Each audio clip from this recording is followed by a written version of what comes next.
Hollywood TV.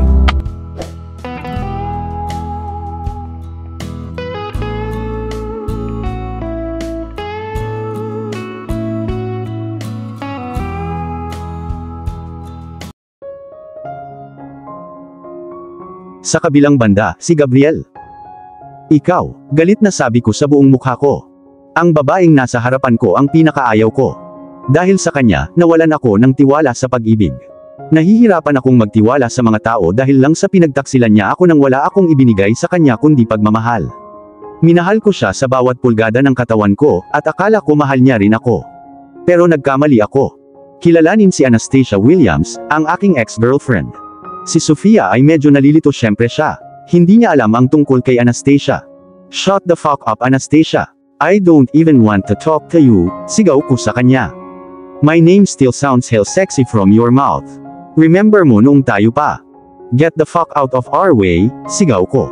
Oh, so this dirty looking bitch is with you.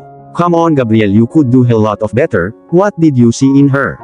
Well, I'm always ready to warm your bed, tumawa siya. Her name is Sofia, and she is the best for me, sabi ko at umalis na kasama si Sofia. Sa kabilang banda, si Sofia. Sa buong biyahe pabalik sa hotel, tinanong ko siya na okay lang ba siya. Pero hindi siya sumagot, hindi niya ako pinansin. Pero hindi ako tanga, alam kong ex-girlfriend niya ito na dapat ay minahal niya ng husto. Hindi ko alam kung kailan sila nag-date pero malakas pa rin ang epekto niya sa kanya. Ibig sabihin mahal pa rin niya. Pagpasok namin sa kwarto namin, pumunta ako sa banyo dahil hindi ako pwedeng manatili sa lugar na katulad niya. Kinailangan kong bitawan ito. Nasaktan ako na may ibang babae na sobrang epekto sa kanya. Hindi naman sa hindi siya masaya sa akin but still. Nangingilid ang mga luha sa aking pisngi. Nagsimula akong mag-isip na kung mahal pa niya siya, bakit ako mag-aaksaya ng oras? I know that girl sounded like a real bitch, but if they loved each other then they should be together. Kailangan ko siyang makausap tungkol dito. Oo ngayon. Just then I heard furniture breaking outside. Pumunta ako sa kwarto namin para hanapin siyang nagbabasag ng mga gamit. Ang buong silid ay gulo, ang mga upuan at ang mesa ay nasira. Inihagis ang mga unan. What the hell? Gabriel, tawag ko sa kanya. Tumingin siya sa akin, parang nawala ang mga mata niya. Mabilis siyang bumangon at lumapit sa akin. Kailangan kitang makausap, sinabi ko. Sofia, please, I'm so sorry you had to see all that drama. But trust me, she means nothing to me. Sabi niya sa half tone. Sa tingin mo ba pagkatapos kong makita ang lahat ng ito ay maniniwala ako na wala siyang halaga sa iyo? Nginisian ko. Wala siyang sagot dito. Nangingilid na ang mga luha sa aking mga mata. Gabriel, whatever I saw, I came to know that you still love her. And I. Pinutol niya ako sa pamamagitan ng paglapat ng labi niya sa labi ko. Kahit gusto ko siyang itulak palayo ay hindi ko magawa. Hinayaan ko siyang halikan ako. Sa tingin mo ba mahal ko pa rin siya? Tanong niya. Gabriel, this kiss doesn't explain anything, she has so much effect on you, you did just because you met her today. Sofia, you need to understand the only emotion I feel for her is hate. I hate her. I don't love her. Sinubukan niyang ipaliwanag sa akin. Wala akong masabi, sa halip ay tumulo ang mga luha sa mata ko. Ngunit pagkatapos ay nagpasya akong magsalita sa huling pagkakataon. If you think that you want to go back to her, you can. Hindi kita pipigilan, sabi ko nang hindi tumitingin sa mata niya. Sofia, I'm telling you that I hate her and you are telling me to go back to her. What is the thing which is bothering you? Sigaw niya sa akin. Nothing's bothering me. Can we talk about this tomorrow? I don't wanna talk about it right now, sabi ko na hindi pa rin tumitingin sa kanya. Fine, but remember our talk is not over. Napabuntong hininga siya. Nagpasya akong pumunta sa kabilang side ng suite kung saan may isa pang kama. Hindi ko gustong matulog sa tabi niya ngayong gabi. Saan ka pupunta ngayon? That side, mahinang sabi ko. So now I disgust you so much that you can't even sleep beside me. Sambit niya. Nasaktan ako ng mga salita niya. It's not like that, Gabriel. It is just that I need some time alone. Fine, go have your time alone. Siguradong nasaktan siya sa ugali ko pero sa ngayon ay wala akong magawa. Sa kabilang banda, si Gabriel. Kinabukasan nagising ako na masama ang mood ko. Hindi ko talaga maintindihan kung paano ipaintindi kay Sofia na hindi ko mahal si Anastasia. Buong gabi nag-iisip ako ng paraan para sabihin sa kanya. Ngunit sa palagay ko ay may isang paraan lamang. Kailangan kong sabihin sa kanya ang nakaraan namin ni Anastasia. Maya-maya lang ay nakatanggap ako ng tawag mula sa best friend kong si Alexander. Sobrang kailangan. Where the fuck have you been? Sigaw niya sa gilid niya. Hello din sa'yo Alexander. I'm in Rome by the way. Meet me at our usual restaurant then for lunch. Utos niya. Siya lang ang may lakas ng loob na utusan ako. No I can't Xander. Kahapon. Ikinwento ko lahat ng nangyari kahapon.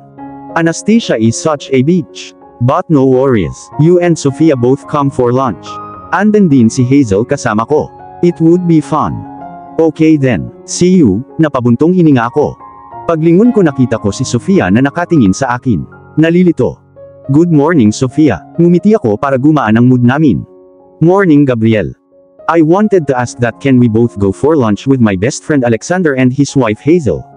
Why me? You can always go. Nagkibit-balikat siya. He knows about us. Please it would be change for us, sabi ko. Sige pero mag-usap muna tayo, sinabi niya. Mag-usap tayo sa breakfast, sabi ko. Tumango siya. Umupo kami sa mesa na may omelette, prutas at kape.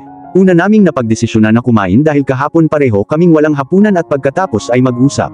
Maya-maya ay natapos na kami sa aming almusal. Sofia sabihin mo sa akin kung ano man ang nasa isip mo.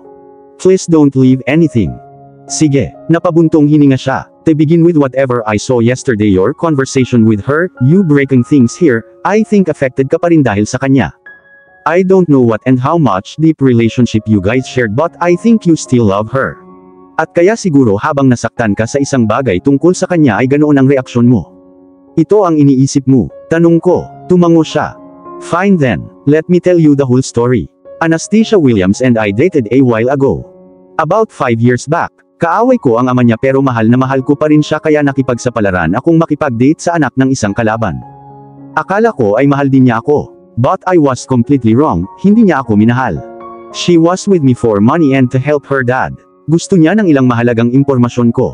Inatake ako ng daddy niya. Halos hindi kami nanalo. That day I got to know she was fake all this time. That day I promised myself not to trust anyone. Every girl is a lying bitch. Sa kabilang banda, si Sofia. Nang matapos na siya, todo iyak na ako. Gaano pa ba ako katanga? All this time sinasabi ko sa kanya na bumalik sa isang babaeng nasaktan siya ng gusto. Sofia, tanga ka talaga. Gabriel I'm. Literal na humiwalay ako sa harapan niya. Tinakpan ko ng kamay ko ang mukha ko. Hey, wag kang umiyak. Lumapit sa akin si Gabriel at niyakap ako ng mahigpit. Don't cry sweetheart, I'm sorry. Patuloy niyang hinahaplos ang buhok ko. No, I'm so sorry Gabriel. Ako ang dapat mag-sorry. Don't ever go back to her. Don't leave me please. Naiiyak tuloy ako. Hindi kita iiwan okay. Stop crying please. Binigyan niya ako ng halik sa noo. Okay, tiningnan ko siya ng may pag-aalalang mga mata. I'm so sorry Gabriel ang dami mong pinagdaanan. It's all okay. You are with me now. I'm happy about that. Nginitian niya ako. Tiningnan ko siya ng buong pagmamahal. He is the one. Sa kabilang banda, si Gabriel. You got it kidding me now, angal ni Sofia.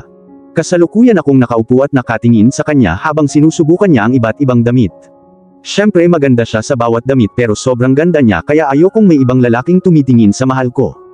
Oo tama ang narinig mo. Mahal ko siya. Mahal ko si Sofia. Ako ay lubos na umiibig sa kanya. Fine you can wear this one, sabi ko sabay turo sa damit na suot niya.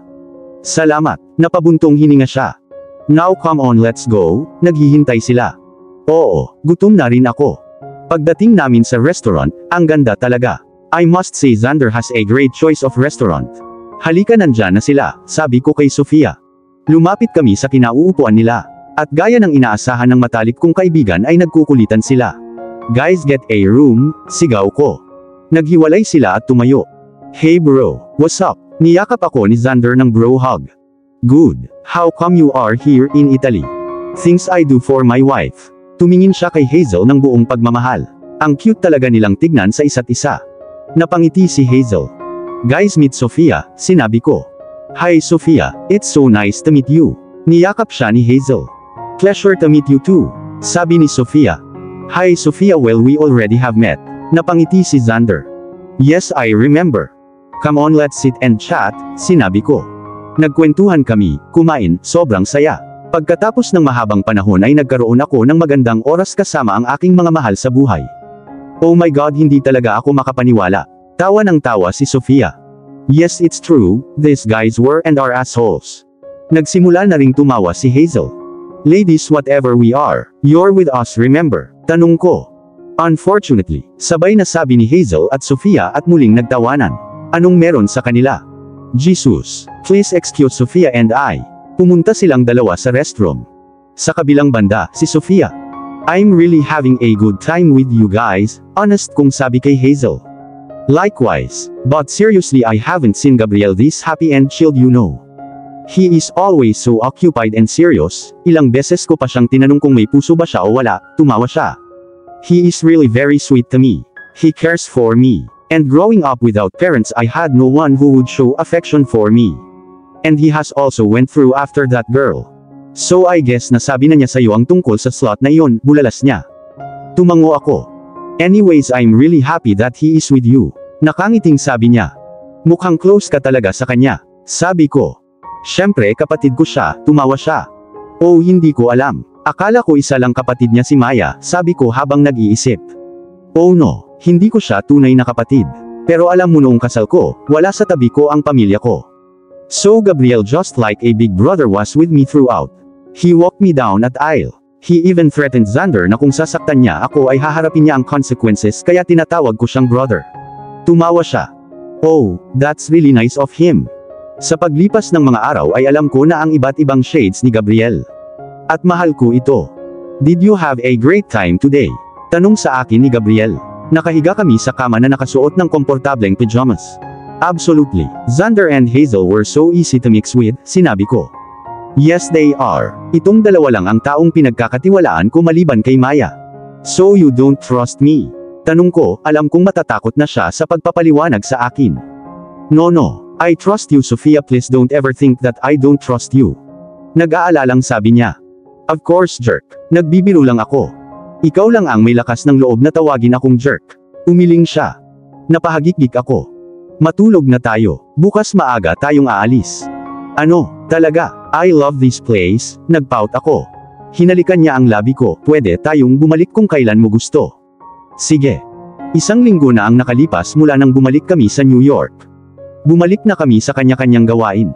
Ang pinagkaiba nga lang ngayon ay hindi na umasta si Gabriel sa akin. He has been acting all lovely-dovey. Ngayon ay nagpasya akong bisitahin ang kanyang opisina, legal na opisina. Ayokong bumisita sa kanyang ilegal na opisina. Off. Nagpalit ako ng red color spaghetti top at black jeans. Pinilit kong kulot ang buhok ko. Nang makarating ako ay pinigilan ako ng secretary niya. Excuse me ma'am, busy po si sir. Is the meeting going on? No pero may tao sa loob. Mababa niyang sabi habang nakatingin sa ibaba. Who the hell is there? Para malaman ko, pumasok ako. Nayanig lang ang mundo ko sa tanawing nasa harapan ko.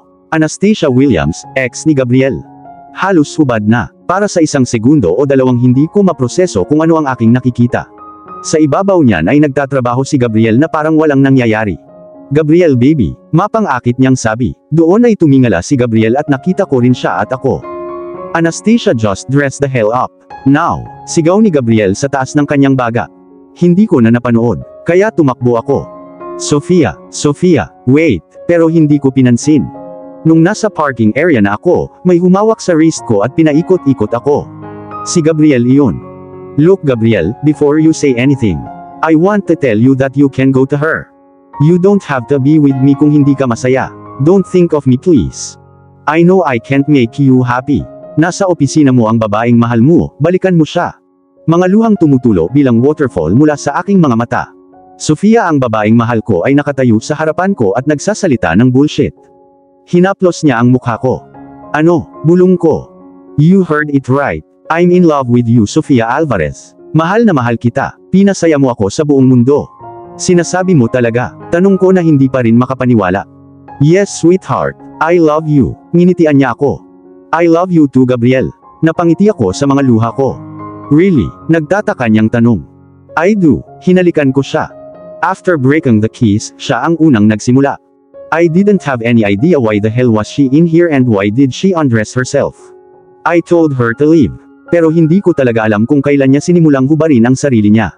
I trust you, napangiti ako. Maniwala ka sa akin Sofia, hinding-hindi kita sasaktan o hahayaan na saktan ka ng sinuman. I will protect you with my life. Hindi ko kayang mawala ka. Salamat, niyakap ko siya. Bakit salamat? Dahil maliban sa dalawang kaibigan ko, walang natakot na mawala ako. Walang nagsabi na paprotektahan niya ako. I feel loved by hearing this. You are precious sweetheart. Hinalikan niya ang tuktok ng ulo ko. I'm so lucky to have you, Gabriel. Umiyak ako sa mga bisig niya. Well, sweetheart, it's the other way around. Niyakap niya ako ng mahigpit.